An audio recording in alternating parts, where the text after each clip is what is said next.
All right. Hey, guys. Welcome to another episode of Mediocre Dads. I'm your host, Quan. I go by Q, of course. And on this episode of Mediocre Dads, I do have another guest with me. With Mediocre Dads, we're growing and bringing in more guests, talking to more people. So it's not just me talking to a camera, because I know that can be boring after a while. And who wants to listen to my advice most of the time anyway? So, let's get some experiences from other people, people who have a wealth of knowledge, a wealth of experience, and have a different and potentially even better insight to being a dad than myself, because I'm still a young dad when it comes to the whole parenting thing. And so, I would like to my goal is bring in other people. And that being said, I brought in someone who I think you guys will enjoy very much. I'm going to have all of his links and things at the bottom of the video so you can check out his stuff. But I'm going to tell you, he is full of wealth of knowledge and information and experience, and the way he puts things and he attacks things and went about raising his kids. I think one kid, maybe two kids, not two, one kid. Sorry, thank you. His one son, his son. I'm telling you right now. It's very unorthodox way, meaning most people wouldn't even think of a way to do this. But once you hear it, you're probably going to be like, that's a phenomenal idea. And how can I apply that myself, especially to my new dads? And I have one friend in mind when I say new dad, because he just found out he's going to be a new dad. And so shout out to him. I won't say his name only because I don't know how many people he's told yet, but that being said, he knows who I'm talking about. And so shout out to him and whatever the case might be. But let's get into this episode.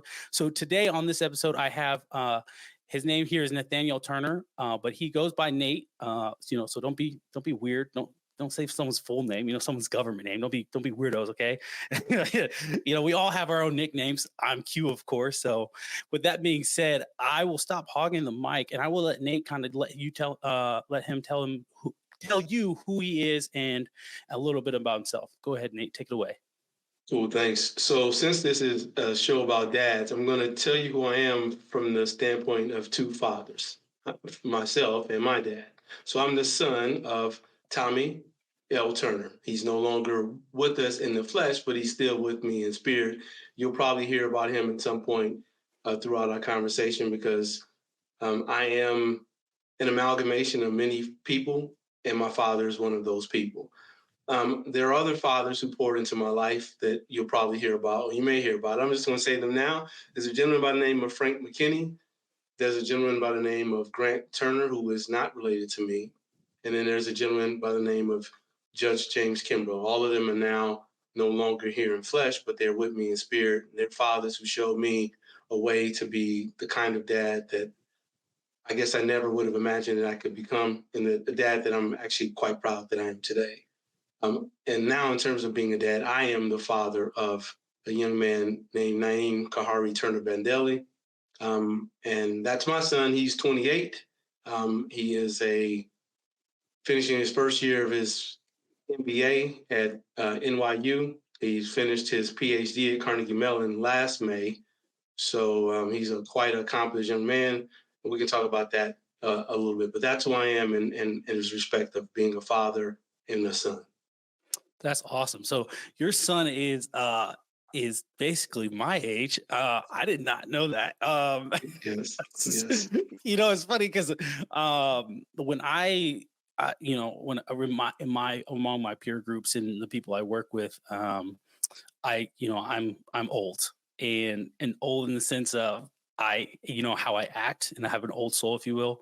So I don't do a lot of the young people things anymore. I haven't since I had my first daughter in 2018, and even before that, I was married, so I was very limited to let's actually go out and do all those things. But it kind of puts it in perspective at times and reminds me, humbles me, if you will, that I'm not as old as I think I am, even though my soldiers, they refer to me as old. So I have a soldier he just turned 19, and so to him, I'm old. Yes.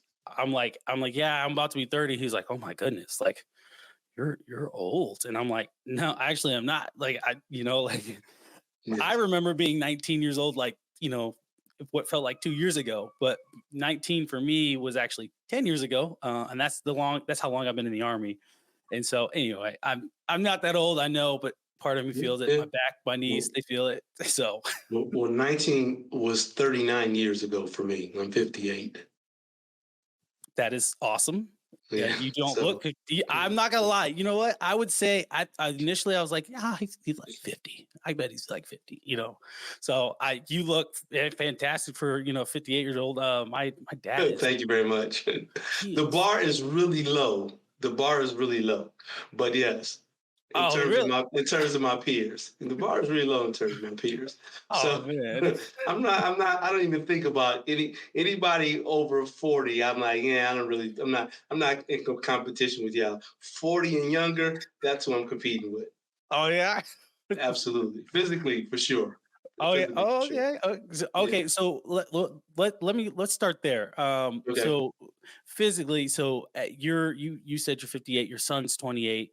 Hmm. Doing phenomenal things, and we're gonna circle back to your son, but so being a dad when you were raising your son, were you physical? Were you more as physical as yours now, or were you more physical when you were raising him? Meaning, like, I think as dads, a lot of times, the dad bod is a thing that a lot of people, get comfortable with. And they're just kind of like, go to the beach and you're like, that's a dad, that's a dad, that's a dad, that's a dad. You know what I mean? Versus the guy who's walking around with a six pack and you're like, probably still single, but then you see him go over to his family and you're like, how does he freaking do it? You know what I mean? Right. So Right. when you were raising your son, was being physically fit very important to you as it is now? Yeah, I think so. At the very beginning, um, I didn't take as good care of myself as I should have.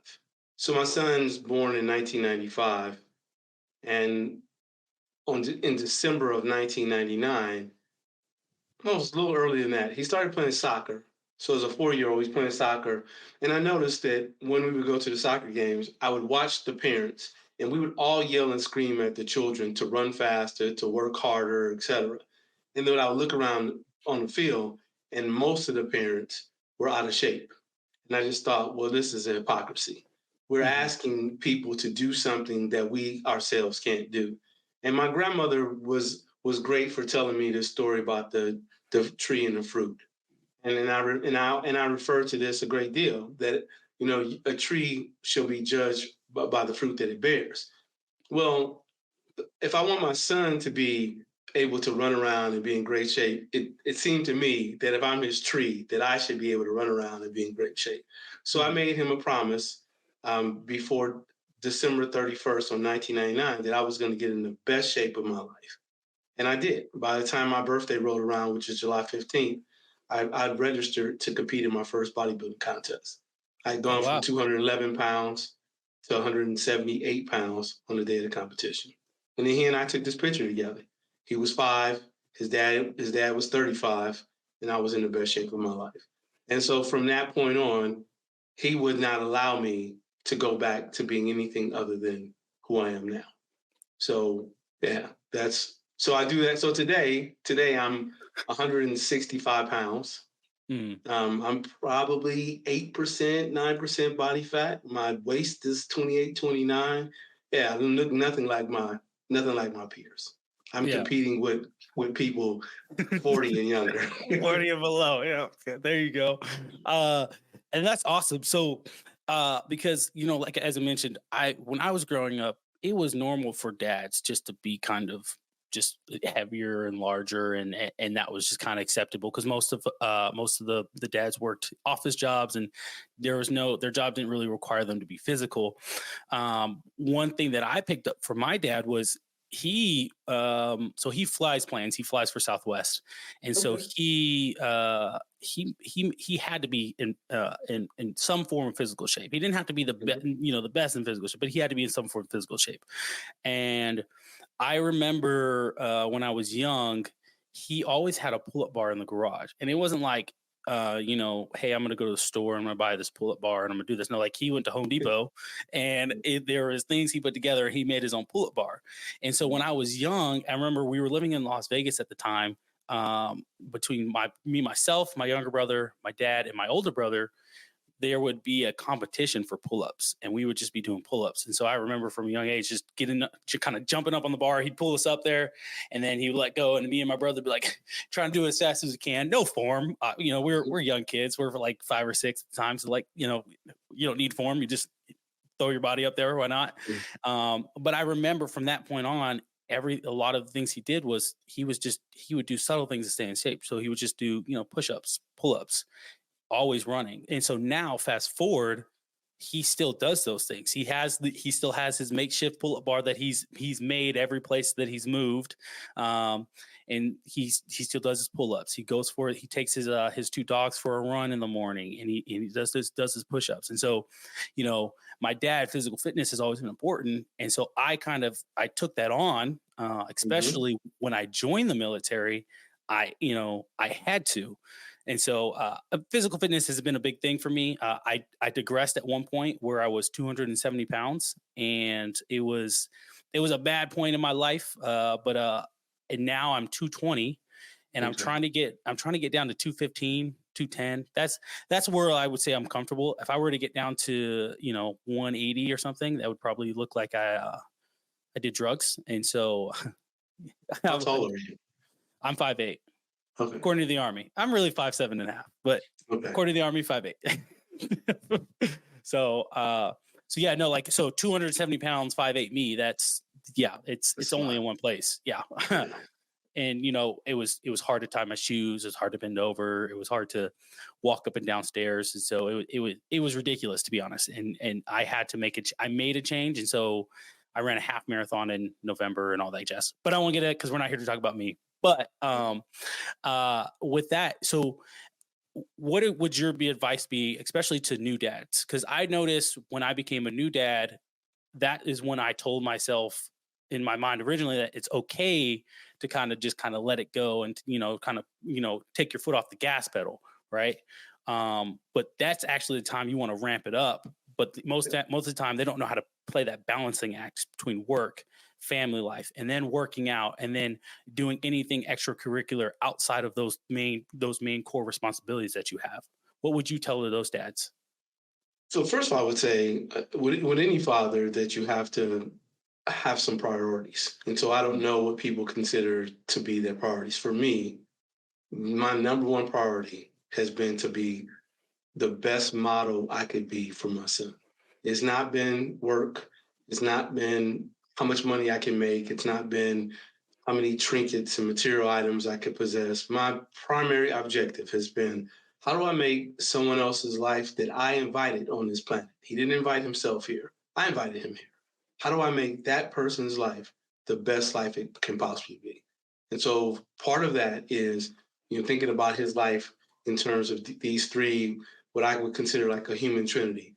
Well, how do I make his life better physically? How do I make his life best mentally? How do I make his life best in terms of his spirit or his soul? And those are my objectives. Well, in terms of physical, the best thing that I know to do is to model for him what it is that I'd like for him to be.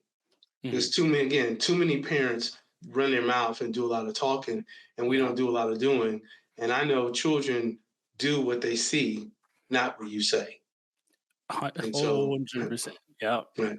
So for me, that becomes one of the most important things. So when someone says I'm busy, I have all this stuff going on, I say excuses. Yeah. Because there are people who run countries who get more done in a day than any of us could ever imagine, and they still find time, 20 minutes, 30 minutes, etc., to go work out. And if they can do it, then so can you or I. Oh, absolutely. I think a lot of people think when someone says, "Hey, you should take the time to work out," they immediately think of a functional gym in which they have to join a membership and do all these things. And my dad never had a gym membership, at least as far as I'm aware. Growing up, he never had a gym membership. Everything he did was, "I'm going to do these push-ups. I'm going to do these pull-ups. I'm going to do some.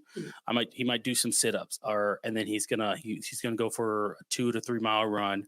And that's what he was going to do. And that's just that's what he did. That was what he did to say, hey, this is what I have time for. And this is a part of what my priorities are and how I'm going to set that up. And so today's easier. I'm sorry. Today's easier than ever to do that.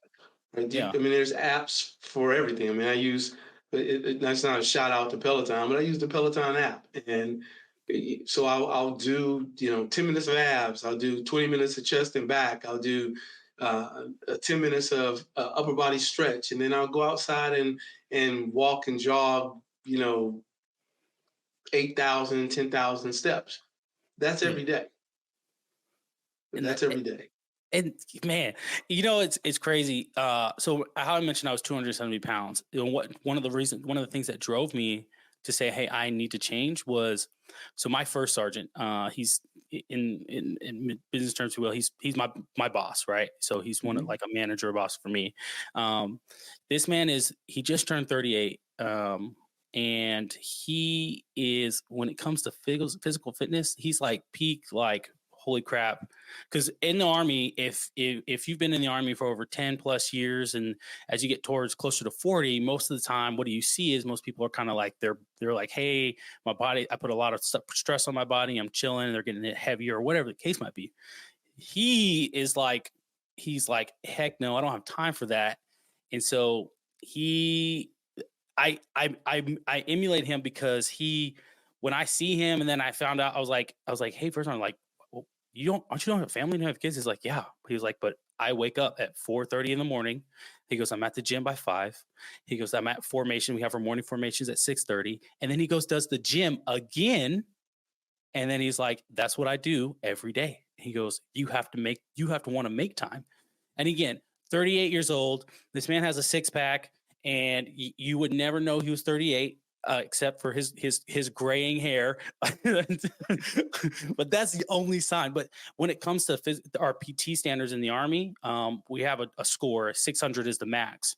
He scored a 400, or I'm not a 400. I'm sorry, a 596. And he was like, yeah, I could have ran a little faster on my run. He goes, but I thought I was running too fast. I've never heard another person say I thought I was running too fast. I was like, what? I mean, you were running fast. Everybody else was on their third lap or their second lap, and he's rounding the corner to finish his last one. I was like, there's that most people don't, excuse me, most people don't say that. You know what I mean? So I say, to, especially to men, is just and to dads, hey, like, you can make the time. What I tell my soldiers, because it always happens, is say, hey, I don't have time. And I say, hey, so let me give you a perspective that you may not have. I was like, well, let's give you a glimpse into my life. I said, I'm a dad. I'm a husband. I said, I am, I said, I do a podcast. I said, I go to school. And I was like, and I do all of these things. And then I was like, obviously I'm in the Army and I'm here with y'all. I was like, most of my day though is spent here with y'all. And I was like, and you see me, and you can see that I'm physically in shape. I'm capable. I'm very strong. Very, I used to do powerlifting and all that. I was like, so, like, you can see that I'm physically capable in all these things. And you're mean to tell me that you don't have time, who's single, who lives in the barracks, considered like similar to dorms, and for college students, and you go home at 4:30, 5 o'clock, and from 5 till the 6:30 the next day, you just lay in your bed, you don't do anything. I was like, no, the problem is not time. The problem is what you're willing to do to be Right. successful. And so that would be my advice, my 2 cents to new dads. Because a lot of you will create excuses for yourself to say, I don't have time. Believe it or not, you do have more time than you think. So kind of fast forwarding into what that looked like, how that transferred over to your son. You said your son, he has his PhD, and he's working on his MBA right now. Yeah, has a So PhD in electrical and computer engineering from Carnegie Mellon University. electrical. Oh, okay. PhD in computer and electrical. Computer. That's freaking awesome. Yeah. And His focus is renewable energy, power systems, grids, those kinds of things. oh wow, Yeah. that's a big job. So did you push him to want to do that, or was this something he just said, hey, Dad, I want to do this, and this is what I'm going to go to school for? No, I had no idea when he was going to ever want to be an engineer. He ran track and he played soccer. He was quite good at both. And Mhm. his junior year in high school, he decided that he no longer wanted to go to high school. So we were actually in Vegas, and we were going out to the Grand Canyon, and he announced that he did not intend on returning for his senior year of high school, that he had done everything he was supposed to do. He'd already earned 33 college credits. He's fluent in 4 languages. He tested in the top 1%. He had done everything he needed to do. He said, going back to high school for my senior year is a waste. I want to chase my dream of playing professional soccer. So long story short, we found a way to get him out the country, moved to Brazil. It was while he was in Brazil playing soccer with some young men who lived in Brazilian favelas. I don't know how much you know about Brazilian favelas, but if you've ever seen a shanty home that's made out of metal, some of those houses are on the top of a hill, and if it rained hard enough, that home would be at the bottom of the hill Yeah. or the bottom of the mountain, or whatever. And so he was in a facility where the electricity wasn't very good and the internet wasn't really good. And he said, "This is the best that they have. And this is ridiculous. And I know exactly what I want to do when my soccer career is over." I said, "What?" He said, "I'm going to be an engineer and I'm going to use technology to improve the lives of people who have been historically and geographically underserved and underrepresented." And that's when he came home 18 months or so later, because he had a concussion. He applied to 31 of America's top engineering schools and got into 27 of them. Oh, Went wow. on to get his undergrad degree in electrical engineering and a minor in computer science and computer engineering, and finished in 4 years, and went to Carnegie Mellon, got his PhD, and now he's at NYU working on his MBA so that he can start his own company when he's done. That's So that. no, long story, right? I apologize, but No, the you're good. answer, short answer was no. I did not push him to be an engineer. That is awesome. Just the that transformation. So when he said like, "Hey, Dad, I don't think my senior year in high school is going to be worth it," what was your initial? Was your initial reaction like, "Yeah, that makes sense. I'm cool with this." Actually, so I guess we talked a little bit before we came on. Mm. The plan was my plan, not my Mhm. wife's plan, but my plan was for him to finish high school as a 14-year-old. I wanted him to be done Oh. at 14. Mhm. I believe that what we do in America with children with education is outdated. It is as outdated as you and I driving around in a Model T Ford, Yep. and that kids are we no longer have an agrarian society that children work on their parents' farms during the summer.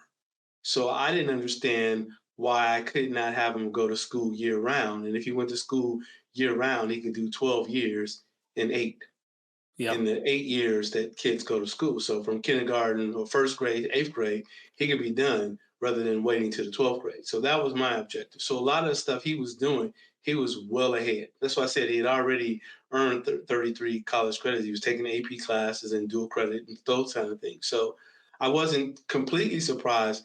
What I was surprised with is that when he decided to tell me, we had both just finished reading the book The Alchemist, and Mhm. I'd read the 4 Hour Work Week. And after he read The Alchemist, he said, "This is a great book," and he's right. I do have a pyramid I want to chase. And oh, by the way, right now I'm ready to go. So he announces this to me while we're standing on the very edge of the canyon. And my wife is behind us, yelling at us about getting off the edge. And I'm over here, pontificating about how great it is to be on the edge and everything good in life happens on the edge. And what do you think? And how do you feel? And he was like, "Yeah, you're right. And I'm not going back to school next year." So yeah, that was a bit of a surprise, but it was cool. I was like, "Okay, fine. That's what you want to do." Then my job again as the dad is to figure, because my promise to you before you got here was to make sure your life was far better than mine. And if you are able to leave the country and chase a dream like that, who would I be? What kind of human being would I be to stand in your way of making it happen?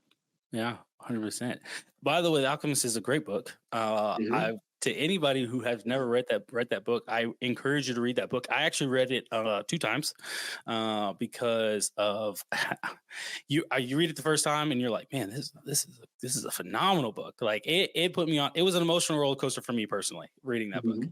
And the first time, and then the second time, I was like, I'm excited to read this. I just want to read this because I was like, I know there's going to be something I didn't pick up on, and of course there was, and Right. it's a phenomenal book. So anyway, my audience, if you have never read The Alchemist, read the book. I highly encourage it. It's a great book, phenomenal book. Matter of fact, I'm gonna put a link down in there for the Amazon where you can purchase it and read the book. Highly And encourage. here's the irony of it. It's written by a Brazilian, Paulo Coelho. And so where did my son end up going? He ended up going to Brazil. That's insane, Yeah. man.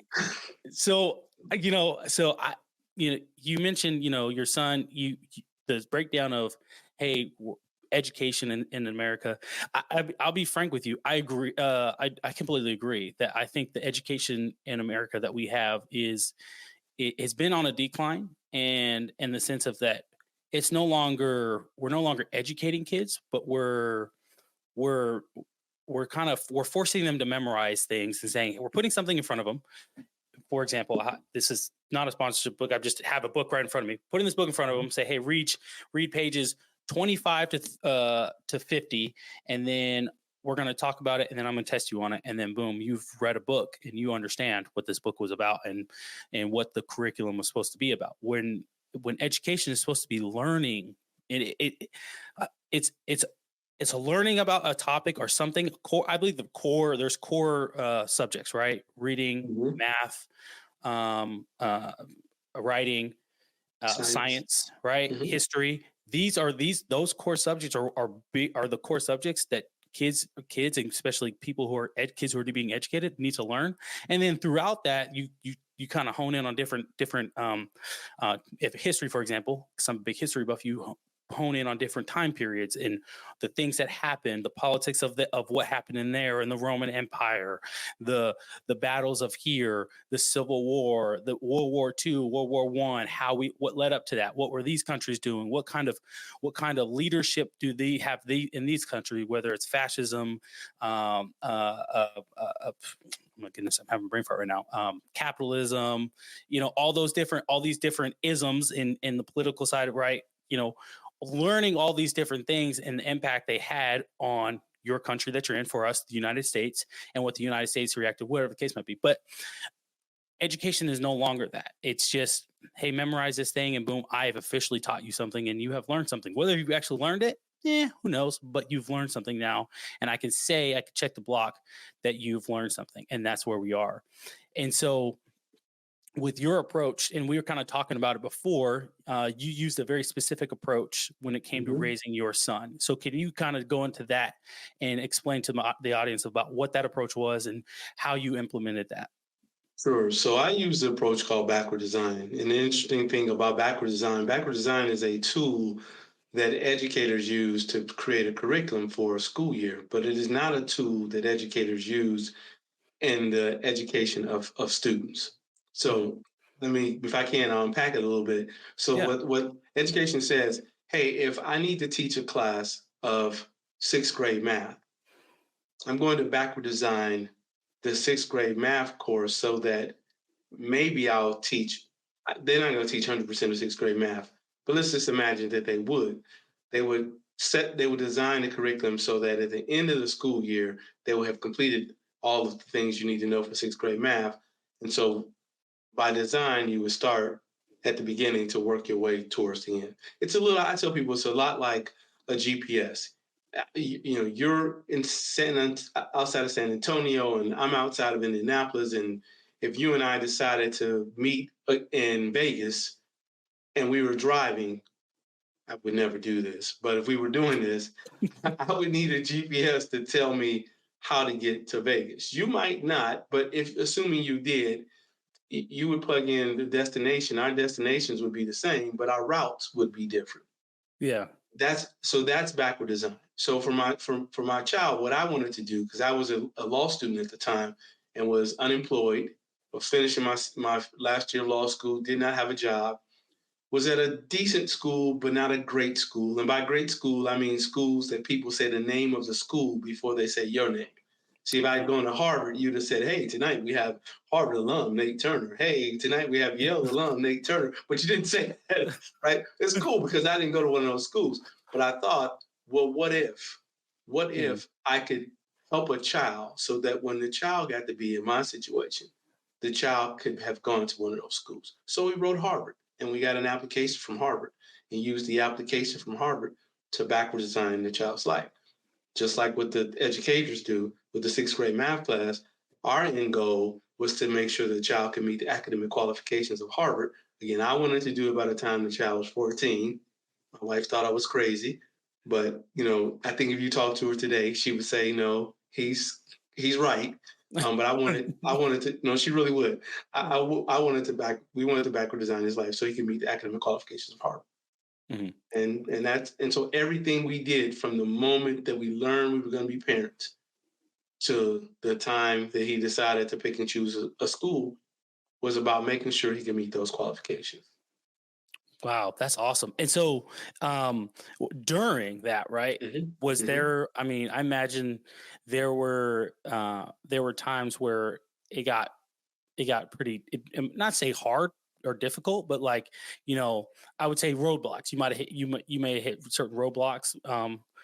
Because one of the things we say in the Army is like everyone has a plan until first contact, right? Right. And so meaning everyone has a plan until we're all getting shot at, and that plan kind of goes to shit, and we're like, oh crap, what do we do? What's next, right? So So the interesting thing about helping children that way is that it's not as difficult as perhaps going to war.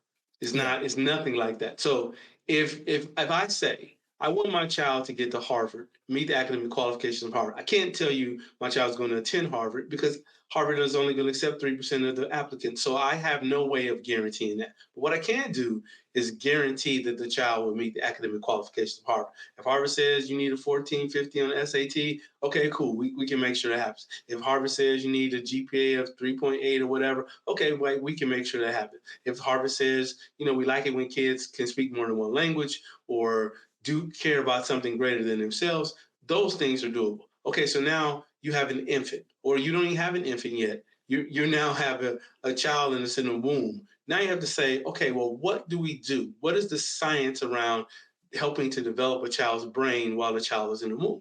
Well, there's tons of science research about what to do. Once the child is here, okay, well, what do we do? Right? In order to meet the academic qualifications of Harvard, one of the first things I should do is probably get the kid to be able to speak as soon as possible. Is probably be able to raise the child's vocabulary as soon as possible. It's probably to make sure the child can read as soon as possible because the earlier the child can read, then the sooner the child can start to read to learn. It probably if I can get the child to start to be able to count and do unsophisticated math problems, the sooner my child can do sophisticated math problems. So our objective was seemingly very easy. The goal was, okay, we got this infant.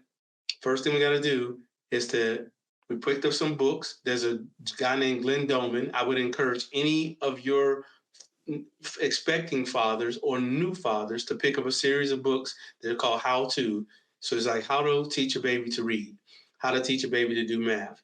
And Glenn Doman is in the 70s, where was working with children with brain injuries and was teaching children with brain injuries how to read and do sophisticated math problems by 18 months. holy goodness. And so my child didn't have a brain injury. So I have no excuses. If he can do this and there's these books that I can read, then why don't I just follow the books?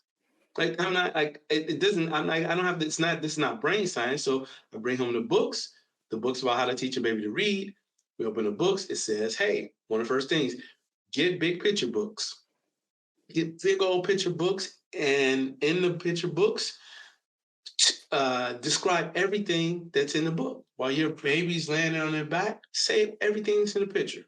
There's a lion in the picture. Tell the baby it's a lion. Tell the baby the color of the lion's fur. Tell the baby what fur feels like. Say everything until the baby looks like they're disinterested, and then come in with another picture, and just continue to do that.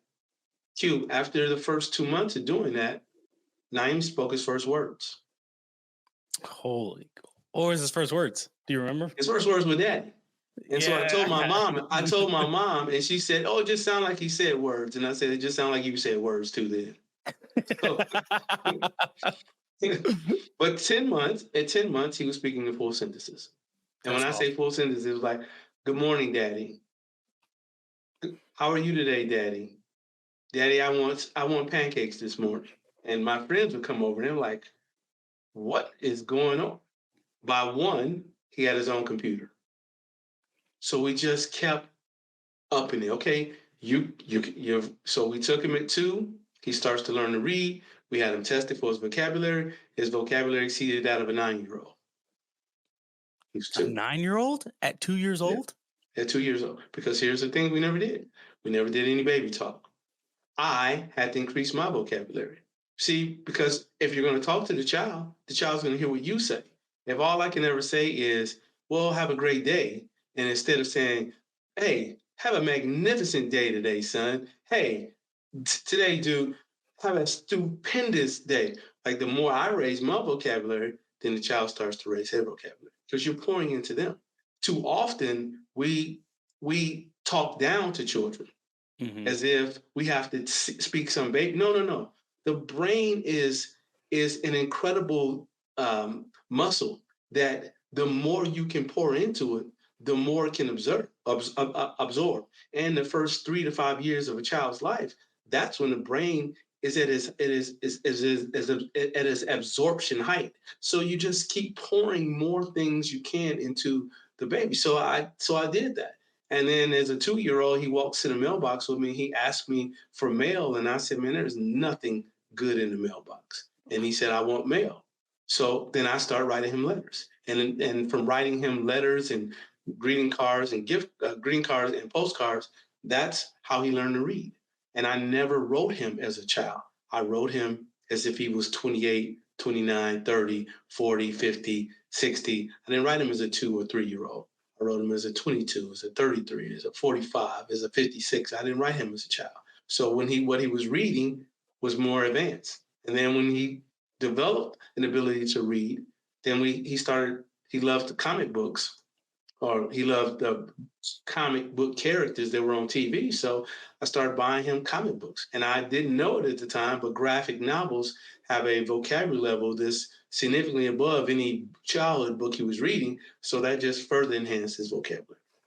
That is amazing. And so, it's something you said that made me smile was you were talking about, our vocabulary and how we as parents have to increase our vocabulary, if you will, in order for our kids to be able to speak at that, no longer talking in that baby talk, right? Right. Um, and so it's funny because I do that to my oldest daughter and even to my youngest daughter, but I will, when I'm talking to her, I don't talk to her as if I'm talking to a 5 or 6-year-old. I talk to her as I would normally when I was talking to soldiers at work, explaining how to do something and what it is that I want them to do. And and when you said that, it's funny because my daughter, she'll use a word and she'll use it incorrectly. But the fact that she was willing to say and Right. use the word in the first Right. place, I was like, oh, wait, what? Hey, where do you learn that? She goes, and he was like, oh, well, I don't know. She goes, I don't know what it means. You said it. And I like, and for her, she's picking up on it and learning these things. And so, to any parents, I recommend it. When I talk to my kids, I don't, like you said, the baby talk thing. I'm not a fan of baby talk anyway. But I want them to be able to speak to me, in the manner in which we can, at one point, when as they get older, we're having a full blown conversation and they're able to hold a conversation on their own. The power of words is amazing, and I believe that wholeheartedly because I have a podcast. Obviously, I like to talk, and I think words have so much power that I love to use my words. I love to find new words. I was always a reader growing up, so I would always be reading, and that's where my vocabulary really started and grew from there. Um, Mm-hmm. and so when kind of going back, you mentioned, when raising your son and having him, he learned all these, you said 4 languages. Were these things, did you do these things through homeschooling or was it while he was doing regular school and then come home and there was an expectation of, hey, you're going to do these 5 or 10 tasks that we're going to do to build upon that? So the Harvard application said 3 things. The first part was that it talked about what their expectations were for students academically. Everyone gets that. But there were 2 other things embedded in the application that I was unaware of at the time. The second thing said they wanted world citizens. This is 1994. So this is a certainly outdated language, but they wanted world citizens. And the Mhm. third thing they said, they wanted people who cared for something greater than themselves. So I go, okay, great. So in my mind, world citizen, it just meant he would be able to speak another language. Like, well, that's what it meant initially. Today we call it to be globally and culturally competent is a completely different thing. But in 94, 95, that's what we were thinking.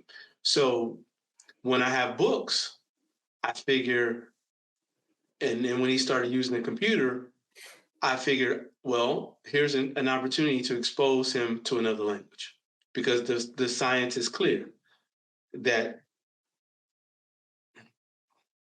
I'm sorry, the science is clear that, hold on, my phone was ringing. It was appearing on my computer. I apologize.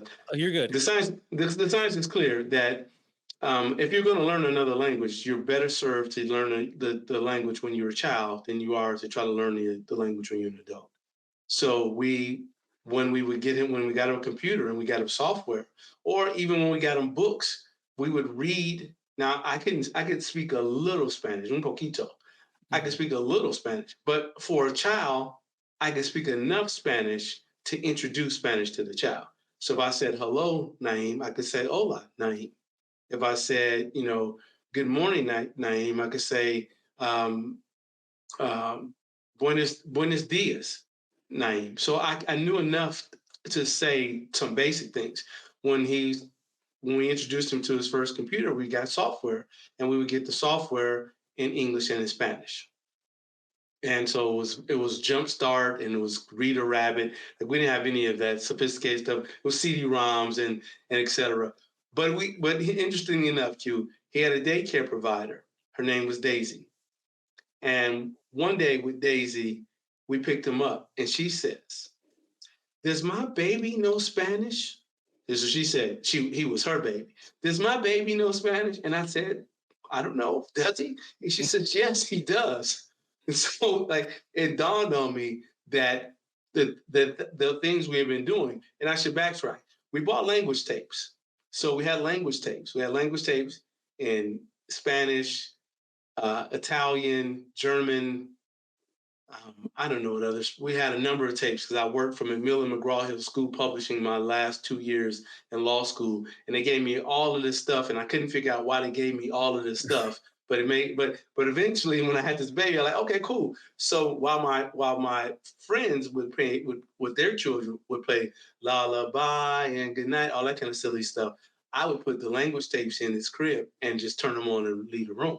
So these tapes will be playing, and you hear uh, Guten Morgen, Guten Tarde, because there would be some tapes would be German, and some tapes would be French, and some tapes would be Spanish. And so we just played all that stuff. And then along with the introduction to the computer stuff, unbeknownst to us, his brain was absorbing some of the aspects of these other languages, such that when he got introduced to them, they were much easier for him to learn than other people.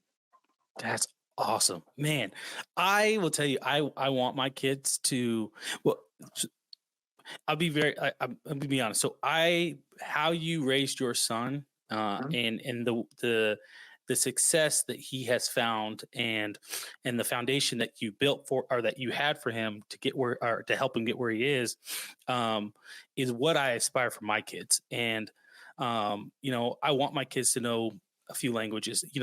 I give this example all the time when I'm talking about this. But when I was in Afghanistan, I'm talking to one of the bazaar workers. And a bazaar, I don't know if you're familiar with what a bazaar is, but it's kind of like a little. Oh yeah. Yeah. Okay. Yeah. So I'm down in the bazaar and I'm talking to one of the gentlemen down there, and I'm kind of understanding, learning more about this culture, whatever what they have going on in Afghanistan, and what they believe in, all that. And one of the things he was talking about, he goes, with Americans, he goes, you guys only know, 9 times out of 10, 1 or 2 languages. He goes, and that's English or Spanish. Spanish. And I was like, yeah, that's kind of what we're taught. He goes, well, in Afghanistan and in Iraq and all these other countries, he goes, in order to get around, he goes, you need to know 4 or 5 languages. He goes, I know 6 languages. And I was like, 6? He goes, yeah. He goes, I have to. He goes, he goes, I know German. I know French. He goes, Farsi, Pashto, English, Spanish, and I think they're Why some Arabic? Yeah, Maybe in a little Arabic, heavy. right? Hmm. Right, and so like he knew these languages, and he goes, I'm not completely fluent in every single one. He goes, but I know them. That he goes, I can hear it, I know what they're saying, and I can have a conversation if I need to. He goes because where I work at the bazaar or whatever the case may be, he goes, you never know what type of army is coming up and what they're wanting to buy, and he goes, so he goes, but in America, he goes, I find it very peculiar that you guys don't, you have all these access to all these things, and he goes, you don't stress to your people, your population that why not learn all these different languages, why not diversify yourself, right? Because when we show up, so for example, when we showed up to Afghanistan, right, we believe we in a lot of ways, it's true, but we believe we're superior, and it's like I said, in some aspects we are, right, but like for them educationally, and it just spiritually, speaking on the language aspect, they're like, you guys know one language, so if I didn't know English, he goes, how would you interact with me? He goes, but if you knew multiple languages, so if you came over here and I didn't know English, but then you started speaking German, I know German. We can have a conversation in German. I could sell you something in German. He goes, but Right. he goes, you only know one language. And so when we first went to when I'm talking the initial surge in 02, 03, right? Hmm. Everyone, what they had to learn a bit of that language, the local language, to interact with the local populace down there. But anyway, I say all to say because I think just for such a small aspect of what you're talking about at with the language piece is so important.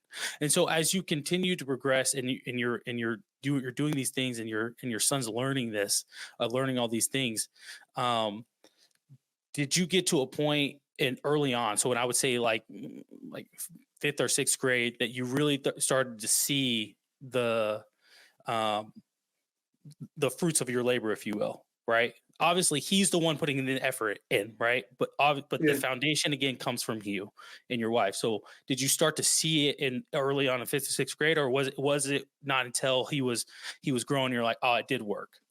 Oh no, no. I saw long before that. I saw it before he got to school. Like I said, we took him to have him tested. And when Mm, you have a 2-year-old and his vocabulary is that of a 9-year-old, you already know that you're on pace. When you have a 2-year-old and your 2-year-old is learning to read and is doing math, well, you look around at your peers, you already know that you're well ahead of the curve. So at 3-year-olds, we enrolled him in an international school where I want to say probably about after 30 to 45 days, I won't say he was fluent in Spanish, but he was pretty close. And so much so that the little Spanish that I knew, he would no longer speak to me. He'd say, "You don't know, you don't know Spanish, Daddy."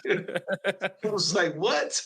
So yeah. So then so by then it was obvious that we were on the right track because every day in front of us were people who had children around the same age whose children were nothing like him. Like I don't mean that in a disrespectful fashion whatsoever. Their children were not at all like him.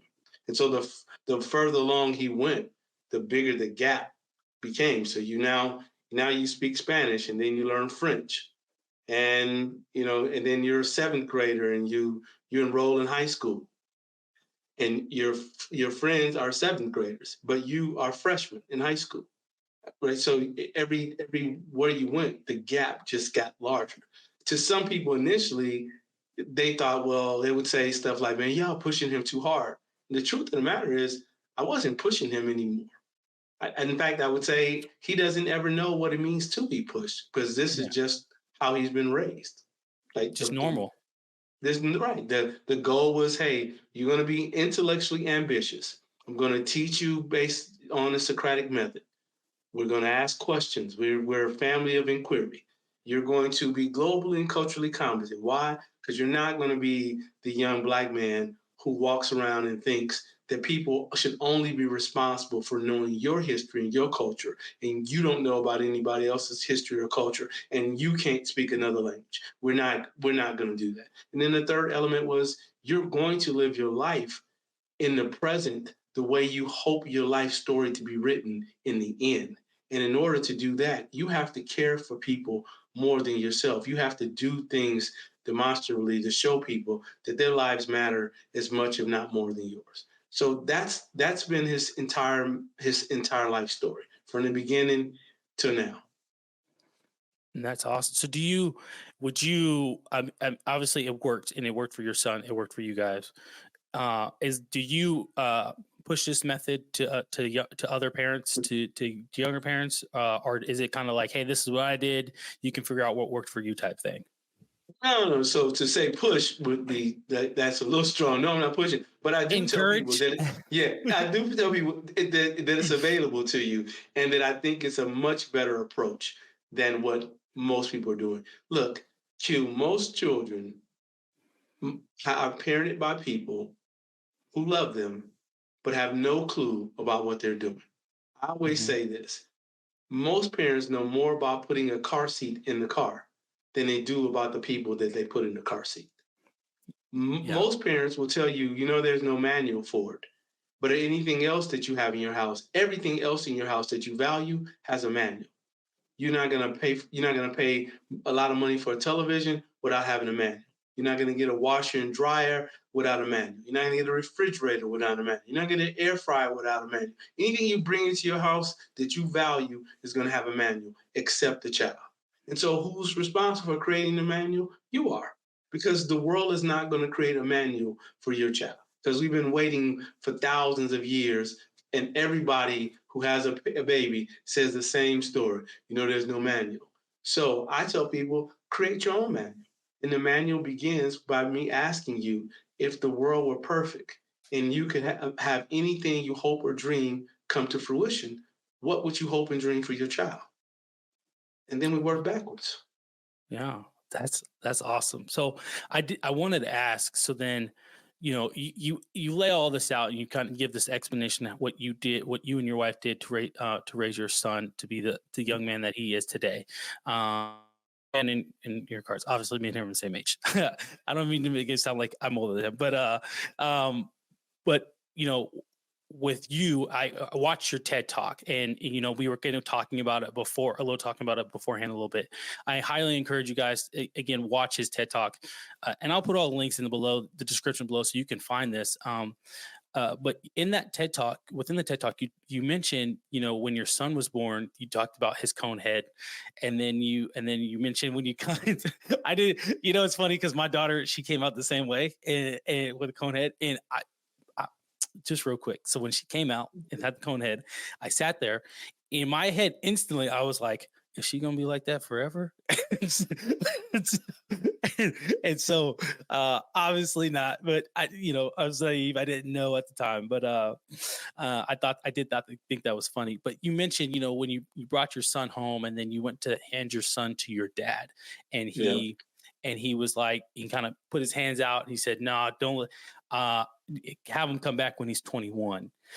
Was that always the relationship that you had with your dad? And and a second part of the question, kind of sticking with the education piece, did Mhm. was how you raised your son, was it similar in that aspect for you when you were being raised, for the education So piece?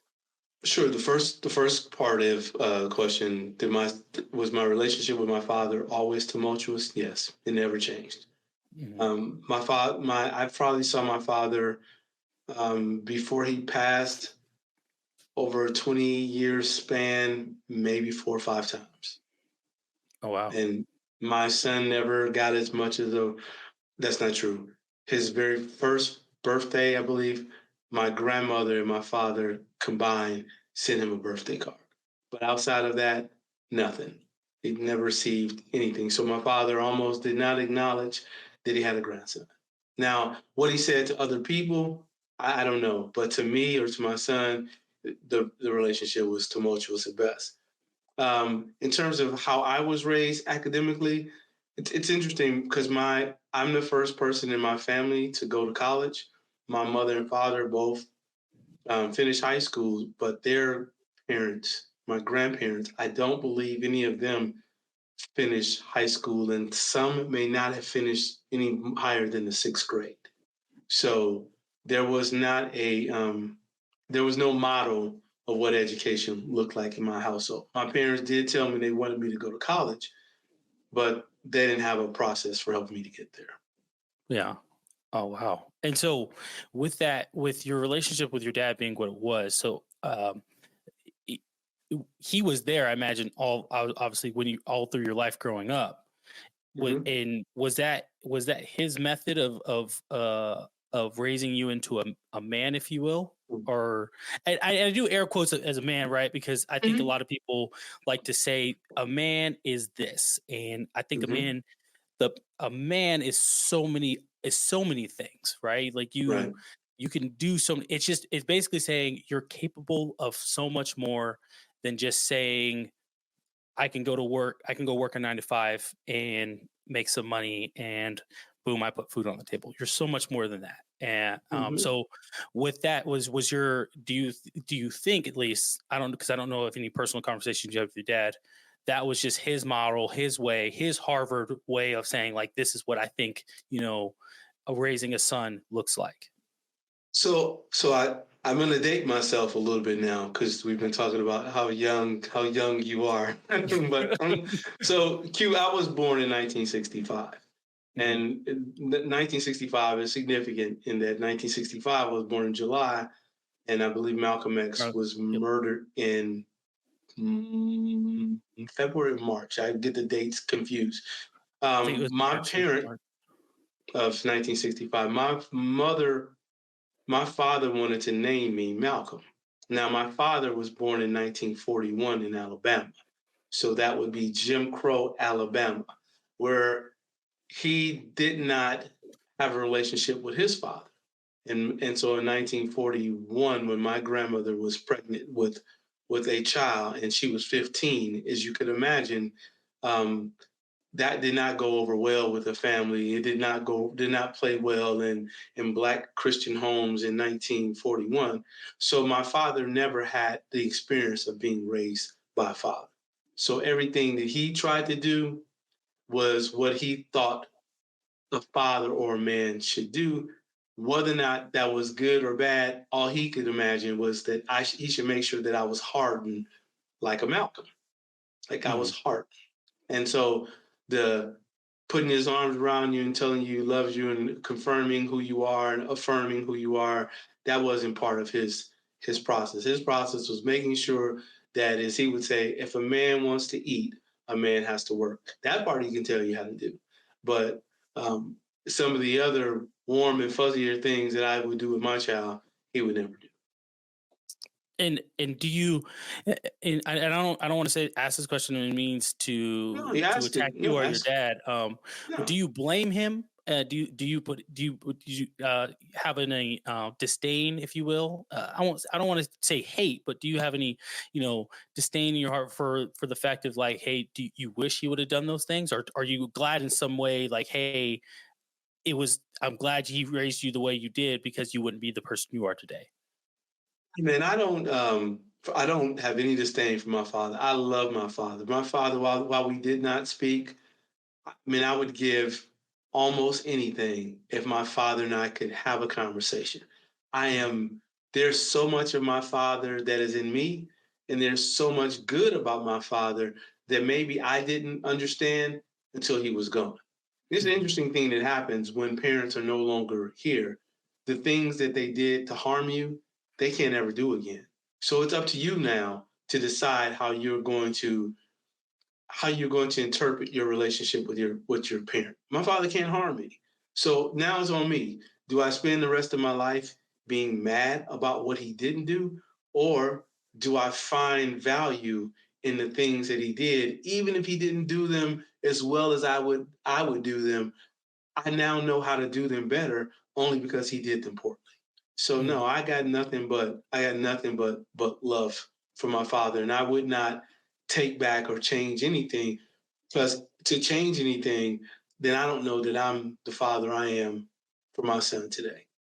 In fact, That's awesome. I'm sure I'm not. I'm positive Yeah. I'm not. Yeah, that's it's I've said this before on my podcast. You know, my dad didn't do everything perfectly.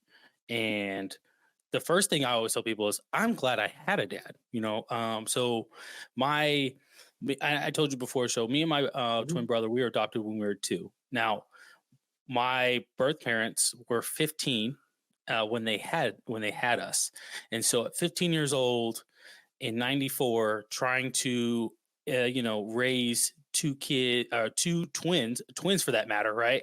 And then and also still be a 15 year old.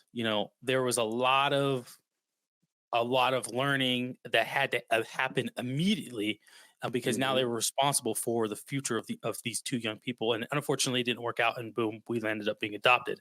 But that being said, is my dad, who I identify as my dad, he wasn't perfect. He was not perfect, and I even told you before the show, I would never tell my dad what he did wrong. I believe he did everything right in which which with the information he had access to say this is Right. what right looks like, or this is what we're supposed to do, right?